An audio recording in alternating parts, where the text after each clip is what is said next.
دلدار پاکستان میں شہزادی کا پیار بھرا آداب. وقت ہوا جاتا ہے اردو ادب کی پوڈ کاسٹ کا. گوشائے مضمون. آج کا مضمون ہم نے لیا ہے کتاب آمنا سامنا سے، جسے لکھا ہے دلدار پرویز بھٹی نے. اور آج کے مضمون کا عنوان ہے وادی کشمیر کی سیر. لکھتے ہیں، آج کا اخبار کشمیر کے نام ہے.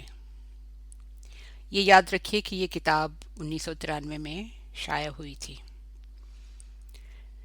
آج کا اخبار کشمیر کے نام ہے.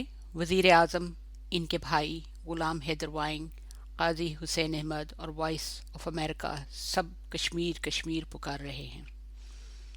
میاں شہباز شریف فرماتے ہیں، بھارتی مظالم کی اندھیری رات ختم ہونے والی ہے. کشمیری حریت پسندوں کی جدوجہد کامیاب ہوگی. ہم سب سیاسی وابستگیوں سے بالاتر ہو کر حریت پسندوں سے اظہار یکجہتی کریں گے. حریت پسندوں کے لیے خصوصی دعائیں بھی کی جائیں. جناب غلام حیدر وائن فرماتے ہیں، مسئلہ کشمیر کے حل تک پاکستان حریت پسندوں کی مکمل سیاسی، اخلاقی، سفارتی اور مادی امداد جاری رکھے گا. تحریک آزادی جب فیصلہ کن مرحلے میں داخل ہو گئی ہے، بھارتی حکمران معقولیت سے کام لیں. انسانیت اور جمہوریت کے علمبردار قومیں بھارتی حکمرانوں کا ضمیر جھنجھوڑیں. وائس آف امریکہ نے فرمایا ہے، نواز شریف نے ایک کشمیری جماعت کی مہم کو ٹھنڈا کرانے کے لیے یکجہتی کا دن منانے کا اعلان کیا ہے. بھارتی حکومت کہتی ہے کہ اسے پاکستان کے ہائی کمشنر عبدالستار صاحب سے شکایت ہے کہ وہ کشمیر کی صورتحال کے بارے میں بے بنیاد باتیں پھیلا رہے ہیں. اخبار پائنیر میں دیے گئے انٹرویو میں جناب عبدالستار نے فرمایا کہ بھارتی فوجی اور حاکمانہ انتظامیہ ظلم و جبر سے لوگوں کو گھٹنے ٹیکنے پر مجبور کر رہی ہے. روزانہ 25 لوگ مر رہے ہیں. یہ طریقہ مسئلے کا حل نہیں، نہ یہ تہذیب ہے اور نہ مؤثر پالیسی. قاضی حسین احمد اور ان کی پاسبان فورس بھی اپنی تب و تاب جاودانہ کے ساتھ مصروف عمل ہے. ہم نہ کسی کی سرحد توڑنا چاہتے ہیں، نہ اپنی سرحد کی طرف کسی کو دیکھنے کی اجازت دے سکتے ہیں. ہاں، جہاں ظلم ہو رہا ہو، جہاں سے مدد کے لیے پکارا جائے، وہاں ہم اخلاقی، مالی، سیاسی، سفارتی امداد کے لیے ہر وقت تیار ہیں. امداد والا بیان پنجاب کے وزیر اعلیٰ کی طرف سے ہے.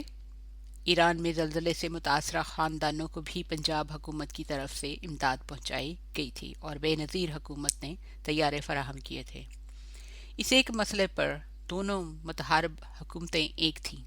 اب بھی میاں شہباز شریف نے ہر قسم کی سیاسی وابستگی سے بالاتر ہو کر کام کرنے کی تلقین کی ہے. شاید مسئلہ کشمیر ہی ہماری قومی یکجہتی کی ضمانت بن جائے. جماعت اسلامی اخوان مجاہدین کا کیس کسی ذاتی تشہیر کے لیے نہیں لڑ رہی. روس کا راستہ روکنے کے لیے، گرم پانیوں کو سرد کرنے کے لیے، پرپیچ پہاڑی راستوں کو شمشان بنانے کے لیے ہر درد مند پاکستانی وہی چاہتا ہے جو جماعت چاہتی ہے. ہم نے روس کو پچھاڑ دیا، روس ٹکڑے ٹکڑے ہو گیا. نئی اسلامی جمہوریائیں ابھر آئی ہیں. کشمیر اسی پہاڑی سلسلے کی کڑی ہے. یہ اپنے آپ کو وسط ایشیا میں چلنے والی تحریکوں سے کیسے الگ کر سکتا ہے؟ مگر روس اور بھارت میں ایک فرق ہے. روس نے 70 سالہ تجربات کی ناکامی کا اعتراف کیا اور لوگوں کی مرضی مان لی. بھارت اپنی ڈھٹائی سے اپنا کیس خراب کر رہا ہے. ضرورت اس امر کی ہے کہ دائیں بائیں کی تمیز سے مبرہ ہو کر حکومت اور اپوزیشن کے درمیانی لکیر مٹا کر ہم بین الاقوامی سطح پر اپنی تمام تر توانائیاں خرچ کر دیں. غیر ملکی پاکستانی اپنی دولت خرچ کرنے پر تیار ہیں. سیمینار منعقد کروائے جائیں، پیمفلٹ تقسیم کیے جائیں، دنیا کی ضمیر کو جھنجھوڑا جائے. اس عمل میں اگر اپوزیشن کو بھی شامل کر لیا جائے تو بھی کریڈٹ موجودہ حکومت ہی کو ملے گا. آپ کو یاد ہوگا بے نظیر نے سیاچین کا دورہ کیا. بھارتی ناری اندرا گاندھی کے بعد پاکستان نے بھی پاکستانی ناری کی صورت میں محاذ پر ڈٹ جانے والے مرد و زن کی ہم آہنگی کی مثال پیش کی.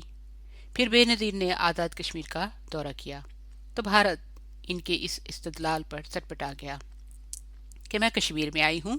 بھارت کے وزیر اعظم کو اگر کشمیر کی ملکیت کا دعویٰ ہے تو وہ بھی وادی میں آ جائیں، کیا استقبال ہوگی؟ انہی کے الفاظ ہیں.